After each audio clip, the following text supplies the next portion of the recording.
오늘 함께 나눌 말씀은 요한복음 19장 25절부터 27절까지 말씀입니다. 신약성경 181페이지 요한복음 19장 25절부터 27절까지 말씀입니다. 같이 읽겠습니다. 예수의 십자가 곁에는 그 어머니와 이모와 글로바의 아내 마리아와 막달라 마리아가 섰는지라.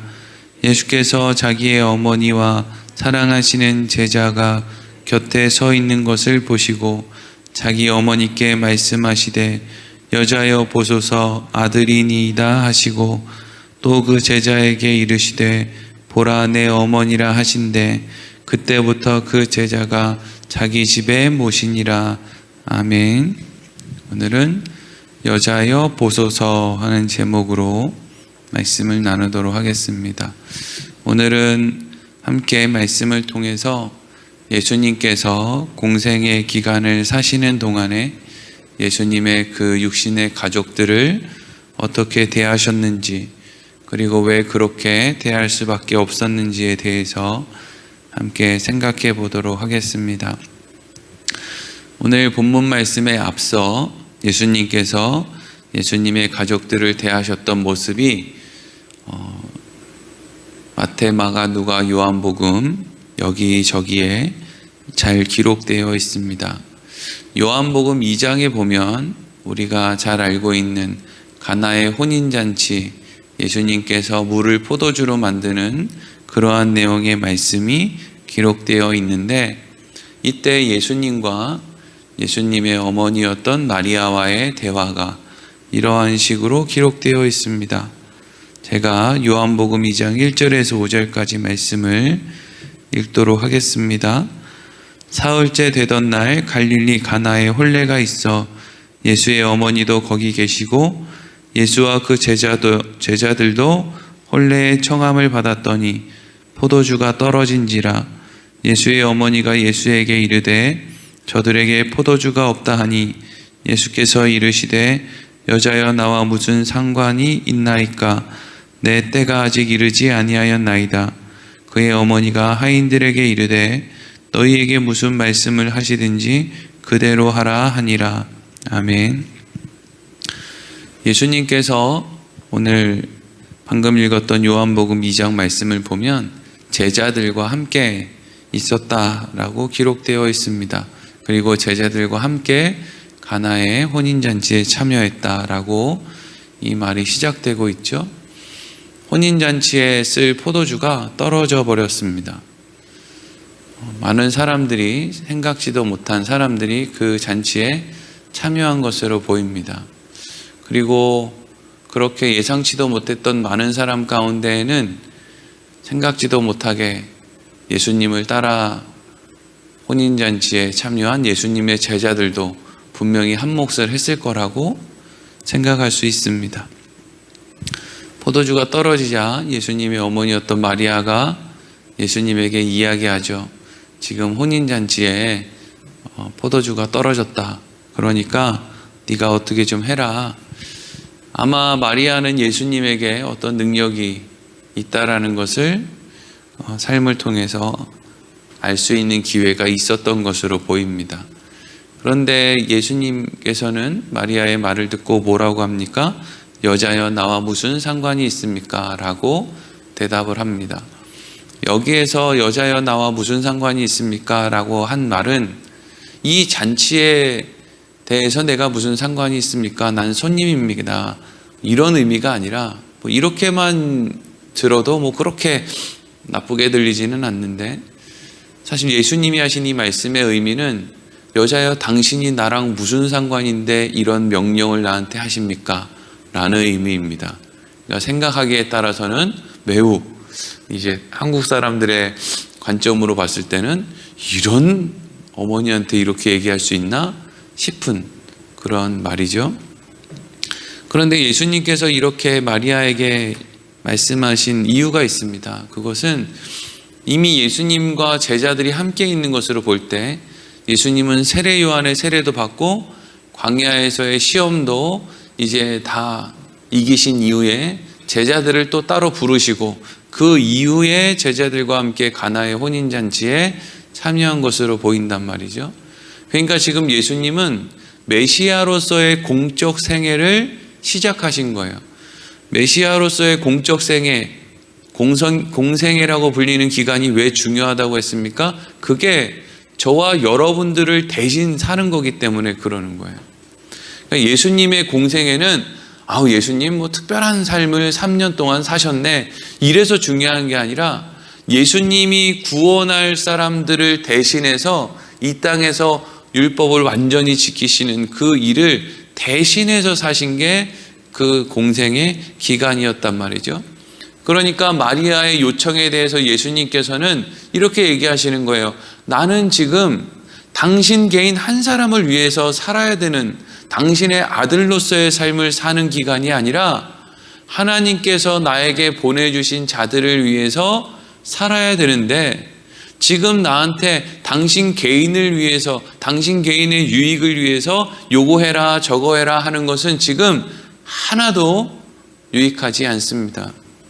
그리고 내가 지금 이 공적 생애를 사는 의미 안에는 당신을 위해서 사는 것도 있습니다. 그러니까 한 개인을 위해서 무엇을 해라 하지 마라 라고 하는, 육신의 어머니의 신분을 이용해서 나에게 무엇을 해라 하지 마라 하는 것은 당신에게도 유익하지 않습니다 라고 하는, 자신의 공적 생애를 위해서 지금 이러한 대답을 하신다는 것을 알 수가 있는 것이죠.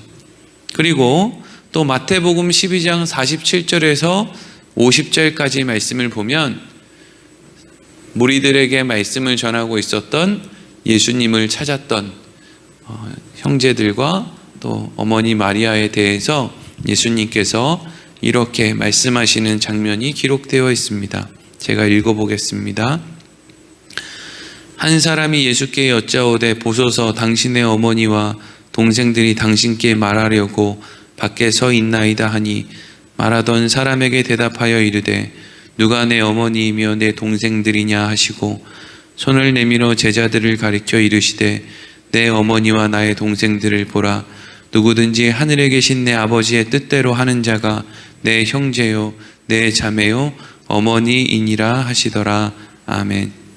예수님께서 무리들을 가르칠 때 마리아와 동생들이 예수님을 찾아왔습니다. 마리아는 왜 이렇게 예수님을 쫓아다니는지 모르겠어요. 예수님이 가나의 혼인잔치에서 알아듣게끔 얘기를 했는데 왜 이렇게 마리아가 예수님을 쫓아다니는지 모르겠어요. 어떤 사람들은 마리아가 예수님의 육신의 어머니라 해서 그 사람은 태어날 때부터 죄도 없이 태어났다, 그리고 죽음을 보지 않고 승천했다라고 마리아를 그렇게 추켜 세우는 사람들이 있는데, 제가 봤을 때는 마리아는 그렇게 대단히 예수님에 대해서 많은 이해를 가지고 있다든지 대단한 무슨 영안이 열려서 뭘 본다든지 그런 사람은 그냥 아니었고 평범한 그냥 어머니였던 것 같아요. 그러니까 예수님이 보고도 싶고 걱정이 되기도 하고, 그래서 말도 좀 건네고 싶고, 사람들은 자꾸 예수님 보고 미쳤다고 이야기를 하고, 예수님의 동생들도 아무래도 형이 미친 것 같다고. 예수님이 공생애 전까지는 예수님의 어머니였던 마리아와 형제들을 위해서 얼마나 애를 쓰며 살았겠습니까? 그런데 어느 날 갑자기 집을 나서서 세례 요한의 세례를 받은 이후부터, 이 가족들이 봤을 땐 그렇게 보였을 거 아니에요. 세례 요한의 세례를 받은 이후부터 40일 동안 광야에 다녀온 다음부터 사람이 마치 미친 사람처럼 변한 거잖아요. 그러니까 이 가족들은 걱정이 되기도 했겠죠. 사람들은 미쳤다고 이야기를 하고. 그러니까 이 어머니 마리아와 형제들은 지금 뭘 하고 싶은 거예요? 다시 예수님을 집으로 데리고 가서 예전의 삶을 살고 싶은 거예요. 형이 돈 벌어오고 어머니는 밥 짓고, 그래서 그냥 형님이 아버지 역할을 대신해서, 아마 육신의 아버지 요셉은 이미 일찍 좀 죽었던 것 같죠? 그러니까 아버지 노릇을 했던 형님 집에 돌아가서 옛날처럼 돈 버시고 어머니 맛있는 음식 해서 우리 그냥 그렇게 삽시다. 왜 이렇게 자꾸 밖으로 쏘다니면서 이상한 짓을 하십니까? 이런 마음으로 지금 예수님을 쫓아다니는 거란 말이에요. 여러분, 예수님의 마음이 어땠을까요? 예수님의 마음이요. 집으로 돌아가고 싶은 마음이 없었을까요? 돌아가고 싶었을 것 같아요. 그만하고 싶지 않았겠어요? 평범한 삶을 살고 싶지 않았겠어요? 그래서 마리아와 예수님의 형제들을 안 만나는 거예요. 왜? 만나면 마음 약해지잖아요. 무너질까 봐 걱정되지 않겠어요? 우리는 그냥 예수님에 대해서는 다 그냥 내가 보고 싶은 부분만, 내가 생각하고 싶은 부분만, 그냥 예수님 이름으로 기도하면 그냥 내가 원하는 걸 채우는 것만, 그냥 그것만 생각하는 거예요, 날마다. 예수님이 이 땅에 살아 계실 때 예수님의 형제들과 예수님의 어머니 마리아가 쫓아다니면서 어떤 요구를 했는지, 그리고 그걸 왜 들어줄 수 없었는지. 예수님께서 예수님의 어머니 마리아와 형제들을 따로 만나시지를 않아요. 한 번도. 그리고 만나지 않는 이유에 대해서 뭐라고 합니까? 누가 내 형제야? 누가 내 어머니야? 아버지의 뜻대로 행하는 자가 내 어머니고 아버지의 뜻대로 행하는 자가 내 형제야. 여기서 아버지의 뜻대로 행한다는 것은 인간의 어떤 행위를 이야기하는 것이 아니라 내 아버지의 뜻은 아들을 보고 믿는 자에게 영생을 허락하시는 것, 이게 여러분 아버지의 뜻이죠. 그러니까 누가 내 어머니 마리아고 누가 내 형제야? 나를 보고 믿어야 마리아도 내 어머니지. 나를 보고 믿어야 내 형제들이 진짜 내 형제지. 나는 지금 내 진짜 어머니를 만들기 위해서, 내 진짜 형제들을 만들기 위해서, 다른 말로 하면 내 가족, 하나님의 은혜를 입고 예수 그리스도 메시아를 통해서 구원을 받아서 영원한 하나님의 나라에서 영원히 가족으로 살아갈 그 사람들을 만들기 위해서 내가 지금 여기 있는 거야. 마리아도 나를 믿지 못하면 무엇으로요? 나를 메시아로 믿지 못하면 마리아도 내 진짜 어머니가 될 수 없고, 내 형제들도 나를 메시아로 진짜 믿지 못하면 내 형제들도 내 형제가 될 수 없어. 그래서 결론이 뭐예요? 그래서 나는 지금 내 마음은 어머니도 만나고 싶고 형제들도 만나고 싶은데 지금 내가 거기 가면 안 돼. 난 집으로 돌아갈 수 없어. 이 이야기죠. 그리고 또 한 가지, 예수님이 형제들의 모습을 기록하고 있는 것이 요한복음 7장 1절에서 5절에 이렇게 기록되어 있습니다. 제가 읽겠습니다. 요한복음 7장 1에서 5절. 그 후에 예수께서 갈릴리에서 다니시고 유대에서 다니려 아니하심은 유대인들이 죽이려 함이러라. 유대인의 명절인 초막절이 가까운지라. 그 형제들이 예수께 이르되 당신이 행하는 일을 제자들도 보게 여기를 떠나 유대로 가소서. 스스로 나타나기를 구하면서 묻혀서 일하는 사람이 없나니 이 일을 행하려 하거든 자신을 세상에 나타내소서 하니 이는 그 형제들까지도 예수를 믿지 아니함이러라. 아멘. 여러분, 예수님의 어머니와 예수님의 형제들이 예수님을 만나려고 계속 쫓아다녀요. 미쳤다라고 막 사람들한테 얘기하면서 쫓아다녀요. 그러니까 이 사람들이 예수님을 쫓아다녔다라는 것은 예수님이 사람들에게 말씀하실 때 그들도 같이 들을 기회가 있었다라는 것을 의미하는 거죠. 그런데 중요한 것은 안 믿어요. 여기서 안 믿는다는 것은 나와 같이 어렸을 때부터 자랐던 그 형님이 하나님의 아들이고 이 땅에 온 메시아라는 사실을 안 믿는 거예요. 그리고 다른 말로 하면 못 믿는 것이죠. 어쩌면 다른 그냥 제3자들, 그냥 길에서 우연히 만난 사람들은 예수님이 메시아로 이 땅에 오신 분이라는 것을 혹시라도 믿을 수 있을지 모르겠지만, 예수님과 어려서부터 같이 자랐던 형제들은 예수님이 다른 건 몰라도 메시아하고 하나님의 아들이라는 건 못 믿는 거예요. 그런데 어느 날부터 예수님이 병자를 고치기 시작하는 거예요. 예수님이 말씀하시면 어마어마한 사람들이 막 무리를 지어서 막 1,000명, 2,000명, 5,000명, 10,000명이 예수님을 따라다니기 시작하는 거예요. 그랬더니 메시아라는 것은 믿지 못하지만 분명히 예수님에게 어떤 능력이 있다라는 것을 알게 된 형제들이 예수님에게 방금 뭘 요구했느냐 하면, 형님, 이 정도 능력을 갖고 계시면 유대로 가세요. 유대로. 다른 말로 하면 예루살렘으로 가세요. 우리나라식으로 하면, 아이 목사님, 부여에 있지 말고 서울로 가세요. 아이 서울에 있지 말고 대한민국 땅에 있지 말고 저기 미국으로 가세요. 그 능력을 펼치세요. 세상을 흔들어 놓으세요. 성공하세요. 이런 의미거든요. 하지만 예수님이 드러내놓고 예루살렘으로 가는 일은 딱 한 가지 경우밖에 없어요. 왜 가십니까? 죽으러 가시는 거예요. 예수님이 드러내놓고 예루살렘에 가는 일은 죽으러 가시는 것밖에 없다고요. 그런데 예수님의 형제들은 예수님이 메시아이심을 믿지 못했기 때문에, 예수님에게 능력이 있는 것은 알았지만 예수님이 죽으러 이 땅에 오신 하나님의 독생자 아들이라는 것은 몰랐기 때문에 계속 예수님에게 뭘 요구하느냐? 빨리 가서 예루살렘에 가서 성공하세요. 그래서 이 집안을 먹여 살리세요. 일으키세요. 형님이 이 집안의 대들보입니다. 뭐 이러고 이제 이야기를 했다는 거예요. 예수님이 공생의 삶을 사실 때 제일 방해가 됐던 사람들 중에 한 무리가 마리아요 형제들이에요.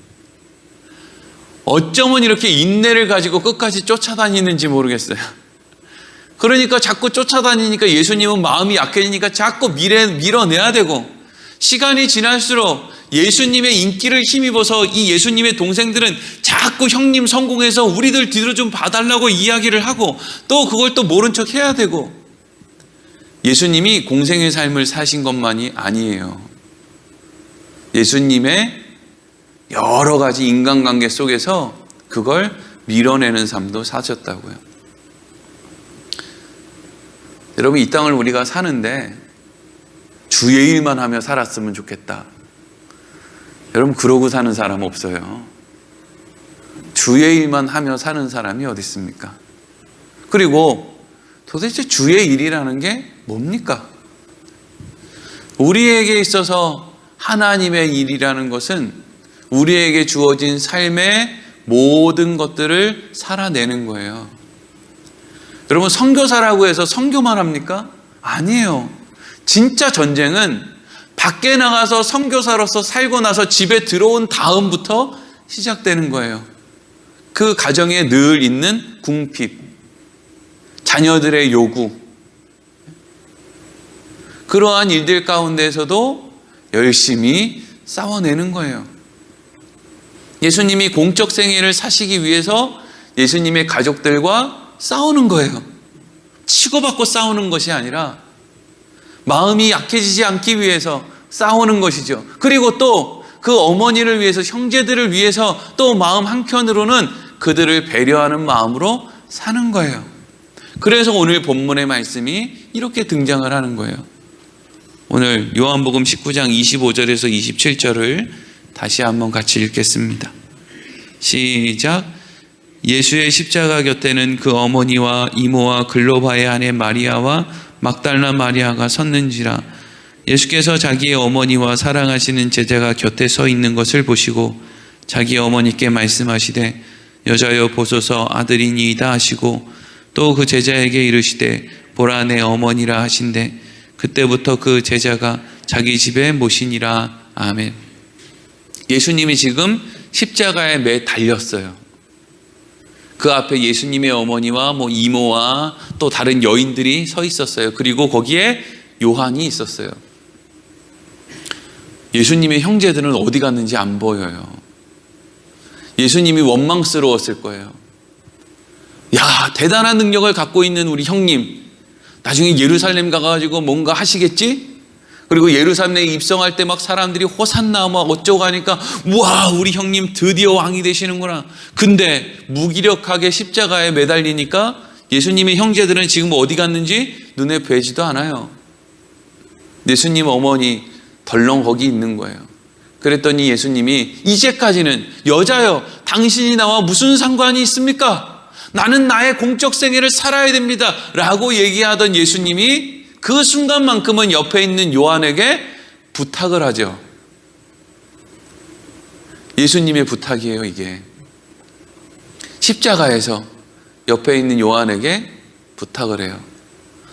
지금 네 옆에 내 육신의 어머니 마리아가 서 계시잖아. 오늘부터 네가 어머니를 좀 모시면 안 되겠니? 어머니 보세요. 옆에 있는 내 사랑하는 제자가 있습니다. 오늘부터 저 말고 저 요한을 아들 삼아서 그렇게 좀 사시면 안 되겠습니까? 예수님이 십자가에서 지금 죽어가시는데 그 걱정을 또 한편으로는 하고 계시는 거예요. 안타깝죠? 아, 예수님 참 고민 많으셨겠다 이런 생각이 드시죠? 네.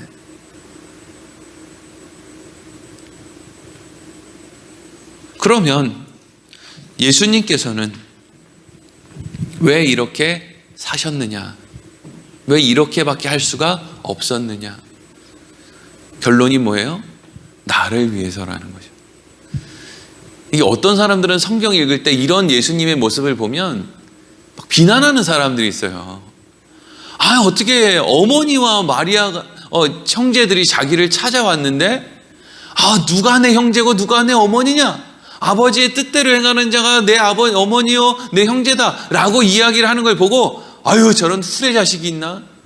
지 어머니가 찾아왔는데 지가 세상에서 성공하려고 말이야. 그 앞에서 사람들한테 잘 보이려고 자기 어머니와 형제들도 나몰라라나? 이런 눈으로 보는 사람들도 있어요, 성경을. 그래서 예수님을 못마땅하게 여기고 하나님을 안 믿고 부인하는 사람들도 있다고요. 제 주변에도 그런 사람들이 있었어요. 너무 이상하죠. 그 사람들은 지금 뭘 모르는 거예요? 야, 예수님이 왜 그렇게까지 하는 줄 알아? 너 때문이야, 너. 예수님이 왜 마리아를 안 줬는 줄 알아? 너 때문이라고. 형제들 만나고 싶은데 왜 안 만났는 줄 알아? 너 때문에 안 만난 거야. 너 살리려고, 너 대신해서 공적 생애를 사시려고 예수님은 당장이라도 버선발로 뛰어나가서 어머니 손도 만지고 싶고 형제들과 부둥켜 안고 싶기도 했는데 예수님은 한 번도 그렇게 하지 않았어. 왜? 너 때문이야, 너. 그걸 모르니까 예수님을 비난하는 거예요. 누구 때문에 예수님을 안 만난 거예요? 예수님이 여론 조성하고 막 성공해서 정치적으로 뭐 왕이 되고 이거 하려고 예수님이 형제들을 안 만났습니까? 아니에요. 죽으려고요. 잘 살고 잘 죽으려고 안 만났단 말이에요. 나를 위해서. 예수님의 고난과 예수님의 십자가는요, 단 일주일 동안, 우리가 지금 고난주간이라고 지키는 이 일주일 동안만 힘든 게 아니었어요. 공생애를 시작하실 때부터 끝나는 그 순간까지. 그래서 예수님이 십자가에서 죽으실 때 뭐라고 합니까? 다 이루었다 이러죠. 그 다 이루었다라는 것은 고난주간 일주일 동안 얼마나 힘들었느냐 이거 아니죠. 십자가 아이고 힘들었어 이거 얘기하는 거 아니에요. 지난 삶이, 지난 3년 넘는 그 공적 생애가 너무 힘들었다는 거예요. 한편으로는 외로움 아세요? 외롭고 고독하고 절망스럽고. 내 인생에 나만 외롭다고 생각하세요? 나만 고독합니까? 나만 뭐가 궁핍해요? 예수님이 내가 그냥 궁핍하고 외롭고 그냥 고독하게 살다가 죽을까 봐 예수님께서 나를 대신해서 더 외롭고 더 고독하고 더 궁핍한 삶을 사시다가 이 땅에서 죽었다는 거예요. 그리고 그것을 통해서 나를 살리셨다는 거예요. 예수님의 성경에 기록된 삶을 볼 때 우리는 늘 무엇을 생각해야 되느냐? 나 때문에 저렇게 사셨구나. 나 때문에 저런 행동을 하셨구나. 나 살리자고 저렇게 하신 거구나. 예수님 십자가에서 어머니 마리아를 배려하시는구나. 그렇다면 이전까지는 얼마나 배려하고 싶었을까? 만나고 싶었을까? 근데 예수님은 그렇게 하지 않으셨구나. 그런데 언제 예수님이 하시고 싶었던 걸 하세요?